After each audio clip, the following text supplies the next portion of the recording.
Jean-Pierre Braque, que j'ai souligné, et qui nous dit que le besoin de spiritualité, je crois et j'espère, dit-il, qu'il est de toutes les époques. Le recours à l'ésotérisme est favorisé aujourd'hui par une diffusion quantitativement sans précédent dans l'histoire de notre culture. Alors si nous sommes maintenant dans une diffusion sans précédent du courant ésotérique, eh bien c'est le départ de notre discussion. Et aussi, M. Bassara a toujours raison, nous avons parmi nous dans la salle aussi un grand spécialiste. Je crois que nous avons tous les grands noms de France en ce moment. M. Antoine Ferre, qui a écrit un tas de livres sur l'ésotérisme, et je vais l'inviter à prendre la parole lorsqu'il va croire que c'est bien d'intervenir. Et donc, on est dans la recherche. On est dans un moment où l'ésotérisme prend des ailes et où nous cherchons toujours nos vérités, nous nous posons des questions. Nous avons la voie de la religion, de la sacralité. Nous avons aussi d'autres voies de découvrir ce qui se passe, comme je disais, au-delà. Je propose, à M. Jean-Pierre Braque, d'expliquer pourquoi maintenant l'ésotérisme est devenu si important, qu'est-ce qu'il fait dans notre vie. Il y a plusieurs... on entend là, c'est bon? Pardon. Non, on n'entend pas? Comme ça, là? Comme ça? C'est bon? Bon. Presque collé sur le... Presque collé. Un colon. Qu'est-ce que c'est ça? Si l'ésotérisme devient important aujourd'hui dans la culture mondiale, ce n'est pas évidemment en raison des caractéristiques proprement historiques ou académiques que les spécialistes essayent de lui accoler, ou par lesquels ils essayent de le définir plus ou moins, de donner une définition approchée. C'est essentiellement à cause de sa diffusion dans les médias sous la forme de catégories hybrides, sous la forme de catégories qui sont en général bien représentées par ce que les anglo-saxons appellent, à la suite d'un roman célèbre de Colin Wilson, The Occult, c'est-à-dire que tout ce qui peut ressembler à de l'histoire mystérieuse, des secrets, de la littérature mystique, tout ça est rassemblé dans un seul, avec peu de sens critique évidemment, dans un seul panier, et se présente sous l'étiquette occulte, ésotérisme, mystérique. Et c'est une bonne partie de la raison pour laquelle le succès d'un certain nombre de spéculations, qui couvrent d'ailleurs pratiquement l'ensemble de la culture occidentale dans ces époques comme dans ces thématiques, connaît aujourd'hui un succès dont témoignent un certain nombre de numéros spéciaux, à commencer par le dernier numéro spécial du Point, qui est encore consacré à ces questions-là, sous le titre d'ailleurs tout à fait, comment dirais-je, tout à fait parlant, de Maître du secret. Vous voyez, comme si le secret ou l'ésotérisme était nécessairement la même chose, ou avait nécessairement part l'un avec l'autre, ce qui n'est pas du tout obligatoirement le cas. Antoine Fèvre l'a bien montré dans ses travaux. Mais c'est ainsi, il y a un fossé important entre l'approche académique et les considérations, disons, de type historique par lesquelles on essaye de cerner de façon critique le phénomène, et puis le phénomène médiatique lié au consumérisme, à la globalisation, qui présente l'ésotérisme comme une espèce d'une part de mot valise, bien entendu, et d'autre part comme réunissant toute une sorte de catégories de matériaux divers qui sont, encore une fois, rangés sous la catégorie de ce qui est mystérieux, occulte, et qui sont présents dans les librairies, sur Internet. On ne compte plus les milliers de sites consacrés à ces questions-là. C'est l'une des raisons, c'est la raison majeure, naturellement, avec Internet, bien sûr, de la diffusion de ce genre de choses, de ce genre de l'ésotérisme au sens le plus vague et le plus vaste du mot dans la culture contemporaine. Alors, qui veut continuer ce que M. Braque a dit, ou bien je vous propose d'élargir un peu ma première question. Est-ce que la voie ésotérique peut nous mener vers de la connaissance de notre niveau de réalité, parce qu'on a déjà beaucoup parlé, et à commencer surtout par René Guénon, dans les états multiples de l'être, mais aussi on peut retrouver ces propos dans Nous, la particule et le monde de M. Vassalam Nicolescu. Et voilà, dès le titre de notre livre de Vassalam Nicolescu, qu'est-ce que la réalité? Et bon, c'est une bonne question dans ce table ronde. Qu'est-ce que la réalité finalement? Oui, effectivement, c'est une question cruciale. La réalité, c'est les mots les plus prostitués du monde. C'est ce qu'on peut dire tout d'abord dans le sens que chacun met ce qu'il veut dans ses mots. Chacun a sa réalité.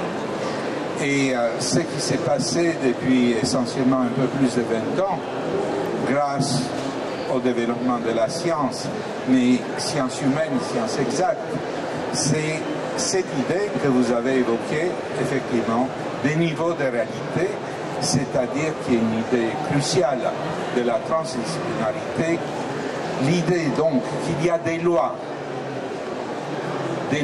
dans ce monde, des lois, d'une manière ontologique, c'est l'aide, c'est pas la connaissance, c'est pas l'épistémologie. Sur le plan ontologique, il y a des niveaux, des lois qui organisent, qui structurent le monde, mais ces lois sont en discontinuité avec les lois de notre vie. C'était une surprise extraordinaire au début du XXe siècle par la découverte de la mécanique quantique, la discontinuité, les niveaux de matérialité.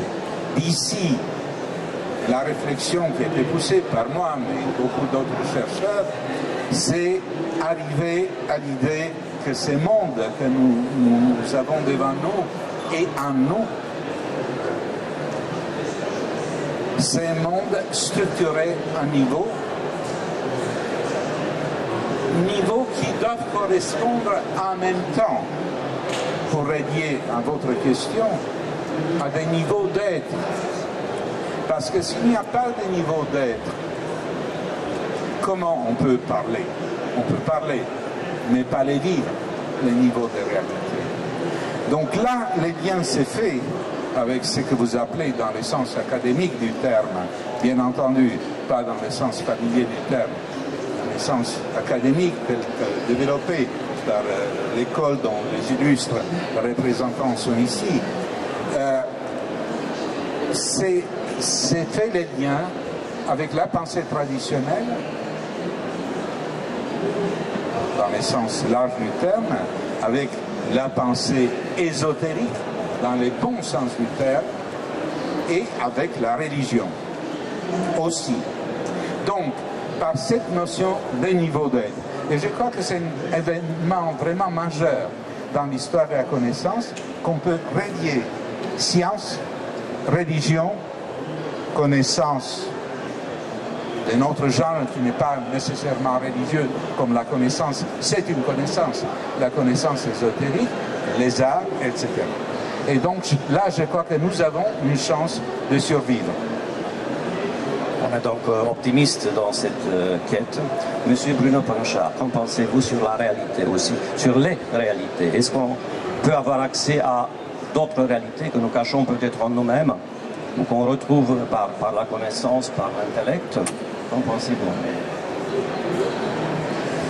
Je ne sais pas si c'est le lieu pour trancher les mystères de l'être. Moi, ce que je voudrais mettre en avant, c'est qu'il y a un sens fort à se retrouver sur un plateau roumain et dans un espace roumain pour poser ces questions. Parce que moi, je préciserai votre question de la façon suivante. Est-ce que la Roumanie porte une signification forte dans l'évaluation de ces niveaux de réalité? Est-ce que par sa position géographique, par son histoire, par ses écritures, il y a eu une particulière intensité dans l'évocation des plans de réalité en Roumanie? Et la réponse c'est oui, bien sûr. Et il n'y a donc pas de hasard à ce que nous nous retrouvions ici à tenter cette espèce de célébration des mystères du réel dont cette histoire est porteuse. Alors, rappelons que le XXe siècle a effectivement renouvelé la question de l'être et a apporté une exigence double pour saisir l'être. Il faut que l'être il soit dans sa pleine manifestation et parallèlement, proportionnellement dans un retrait très profond. C'est-à-dire que plus l'être se manifeste, plus quelque chose vient à manquer de son essence et qui le rend dans une dimension d'effacement et d'inaccessibilité. Alors le monde est devenu double. Le monde est devenu double et cette intuition bien sûr a été relayée profondément par la tradition la plus ancienne, que le monde est une double clé, qu'il y a un mystère des clés, qu'il y ait des grottes dans lesquelles des initiations se transmettent, qu'il y ait eu au fond un réel qui est avant tout un masque et que le jeu du monde est le jeu de la substitution des masques, mais que derrière ces masques se créent, se dénouent des nœuds d'énergie pure. Oui, tout cela, c'est la tradition et nous en sommes les héritiers. Mais la Roumanie, à travers, au fond, une triade illuminée avec Mircea Eliade, avec Sioran, avec Ionesco, a été capable, et tant d'autres aussi qui ont accompagné ce geste, a été capable de porter cette effraction du XXe siècle dans la question de l'être, sur différents versants, l'histoire des religions, écriture poétique, écriture théâtrale, écriture du fragment, toutes ces façons d'interroger la brisure de l'être que M. Nicolescu à l'instant évoquait sur le champ scientifique et que je restreins donc, mais avec hommage et intensité au champ, au destin roumain. Oui, merci. Je pensais maintenant, et j'ai ici un des livres de Basarab Nicolescu, un essai sur Jacob Böhme, que finalement la religion, la sacralité et les autres voies de connaissance, comme les sciences même, ne sont pas, disons, des voies parallèles, mais peut-être qu'on va vers les réalités qui se retrouvent. C'est la seconde réalité dont vous parliez peut-être. Et c'est toujours Basarab Nicolescu qui écrivait dans un autre livre, s'il n'y avait pas des différents niveaux de réalité, alors notre accès à la religion n'était pas possible. C'est vraiment une question. Est-ce que de quelle réalité parlons-nous? Mais c'est placer la Roumanie dans ce contexte de recherche, de pensée et un peu de mystère, mais pas le mystère du château des Carpates, ça me paraît déjà très intéressant. C'était pas dans mon volet de questions d'y mettre la Roumanie, mais ça me paraît très intéressant et on peut discuter sur cela. Si M. Radodragan peut nous aider un peu. Oui, en fait, M. Pinchard a parlé des grandes figures de la spiritualité roumaine qui sont très connues en Occident. Il a parlé de Mircea Eliade, il a parlé de Sioran, il a parlé de Ionesco. Ce que je veux dire là, c'est que probablement Eliade est la figure la plus emblématique des intellectuels roumains qui ont un rapport le plus étroit avec le sujet de cette table ronde. C'est-à-dire il est à la fois un des plus grands historiens de religion, mais à la fois un représentant de l'ésotérisme, surtout par ses écrits de jeunesse, même ses écrits de jeunesse en tant qu'historien de religion à l'époque roumaine, mais surtout par ses écrits littéraires où il arrive à sublimer, si on peut dire, son penchant de moins en moins avoué pour l'ésotérisme. À l'époque, il a entamé sa carrière universitaire en Occident.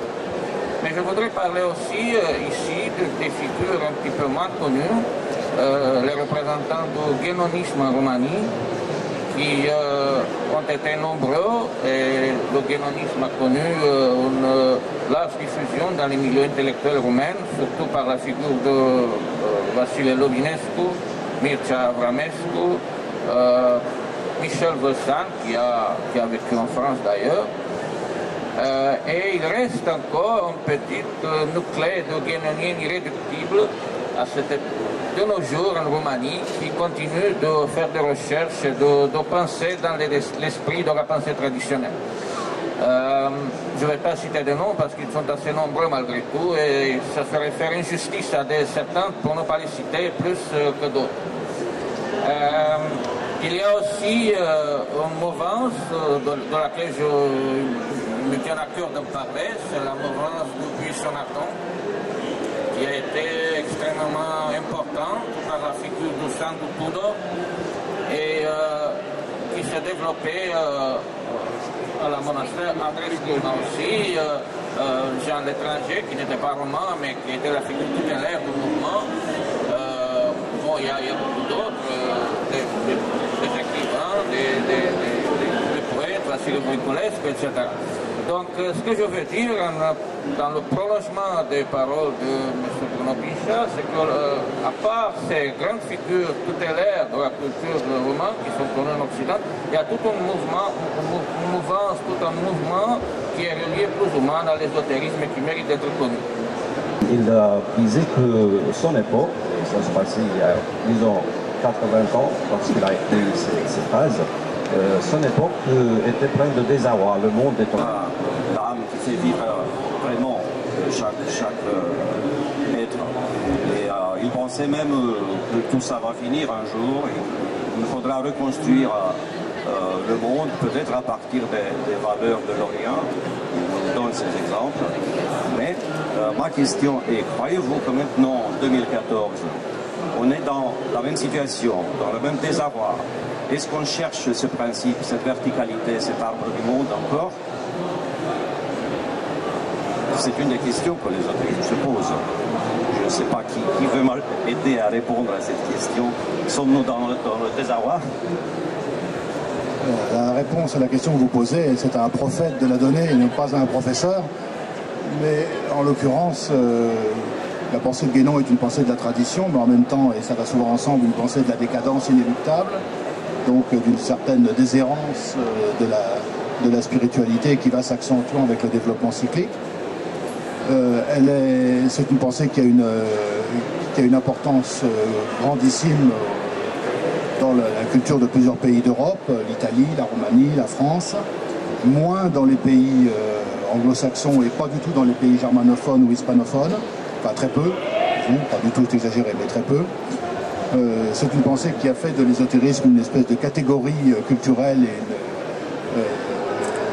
ésotérisme d'ailleurs avec ésotérisme et initiation sont pratiquement synonymes chez lui à bien des égards, et qui a fait de l'intellectualité au sens très particulier où il l'entend le synonyme de réalisation spirituelle, de tradition et pour une part d'ésotérisme, puisque la tradition englobe davantage que l'ésotérisme chez Guénon.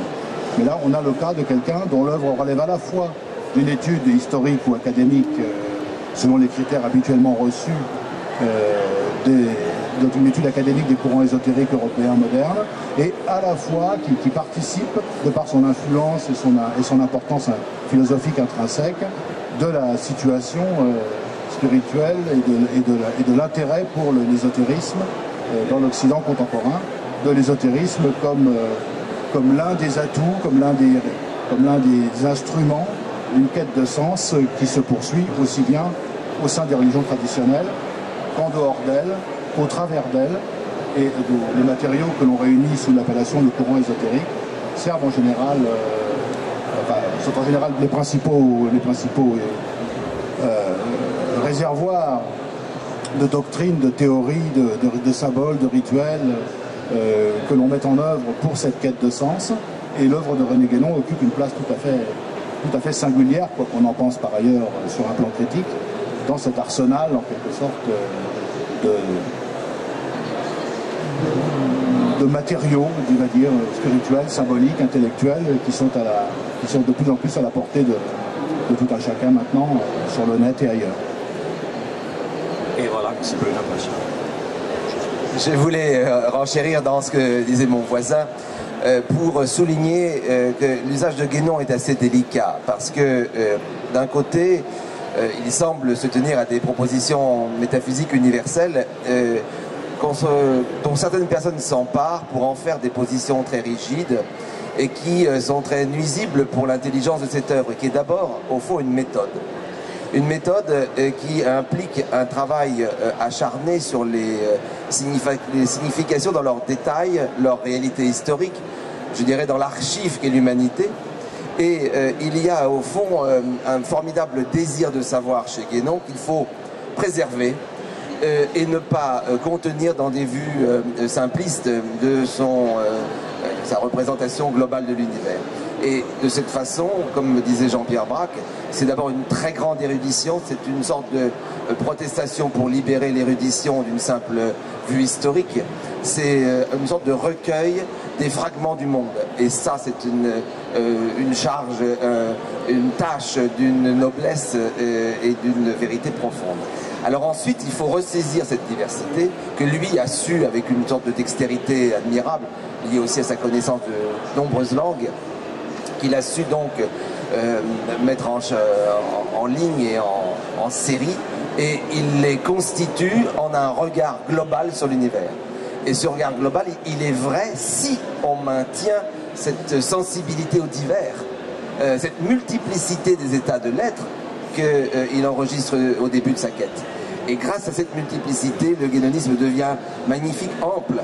Mais si on le réduit à des axes simplifiés, on a affaire à un écrasement de l'esprit, à un véritable gardiennage du symbole, et au fond, à un interdit de pensée, qui est tout l'inverse de ce que les uns et les autres nous souhaitons dans l'expérience ésotérique. Oui, je crois que la question que vous posez au-delà de Guénon et d'Eliade, sur l'axe vertical nécessaire aujourd'hui, c'est une question vraiment très actuelle. C'est une question vraiment très actuelle, la question que vous posez. Il faut voir qu'à l'époque de Guénon et d'Eliade, quand il y a eu cette simultanéité extraordinaire du livre de Guénon sur les règnes de la quantité et d'Eliade sur les sacrés et les profanes, qui ont beaucoup influencé, il faut dire aussi, l'intellectualité française, même de gauche. Bon. Mais la situation était très différente du point de vue de l'axe vertical dont vous parlez. Dans le sens suivant, le monde toujours a été en crise, donc dire qu'on est au bord de la catastrophe, etc., c'est une chose. Mais aujourd'hui, c'est différent. C'est-à-dire, aujourd'hui, pour la première fois dans l'histoire de l'humanité, nous sommes devant la possibilité de la disparition de l'espèce humaine en entier. Pas par fragment, dans un continent ou un autre. Cela porte un nom, l'Anthropocène. L'Anthropocène veut dire une ère nouvelle, c'est les scientifiques qui ont inventé ces mots, l'Anthropocène, une ère nouvelle où l'homme a une influence directe sur la Terre, sur l'atmosphère terrestre. Et par la mondialisation, par la consommation, par tout ce qui se passe aujourd'hui, eh bien, nous nous approchons, disent les scientifiques, j'ai assisté à un très grand congrès sur cette question de l'Anthropocène, et c'est des scientifiques qui parlent, pas des ésotéristes, pas des métaphysiciens, pas des philosophes, c'est-à-dire avec des données scientifiques. Et c'est à l'intervalle de, disons, 20 ans, pas plus. Quand, par exemple, le niveau de la mer pourrait s'élever d'au moins 10 mètres. Quand la température sera telle que les calottes glaciaires vont être dissoutes. Quand il y aura des migrations terrestres qu'on ne peut pas imaginer aujourd'hui, mais c'est tout proche, des migrations des régions défavorisées du point de vue de l'environnement vers les régions les plus riches. Et ça sera la possibilité d'une disparition totale.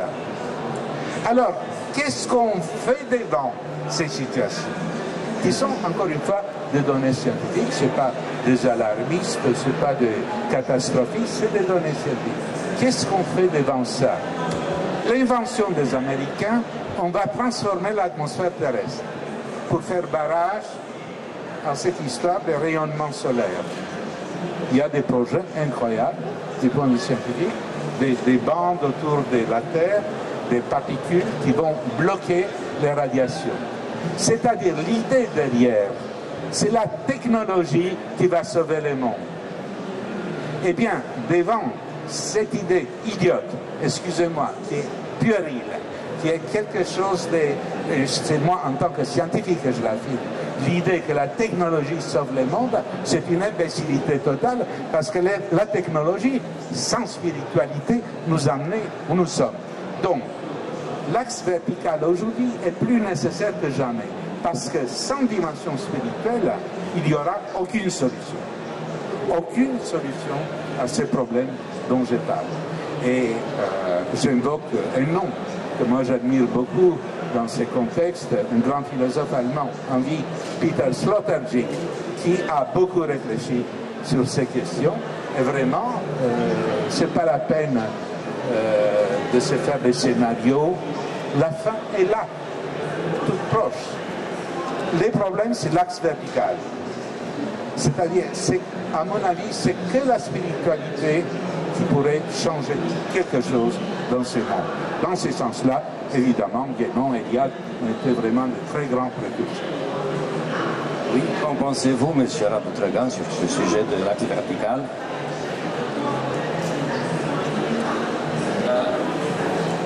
Il y a un rapport de la NASA qui vient de sortir ces jours-ci qui viendrait probablement appuyer ce que M. Bassaras Nicolescu vient de dire et qui dit en substance que la même chose, c'est-à-dire qu'on s'approche de la fin de la civilisation.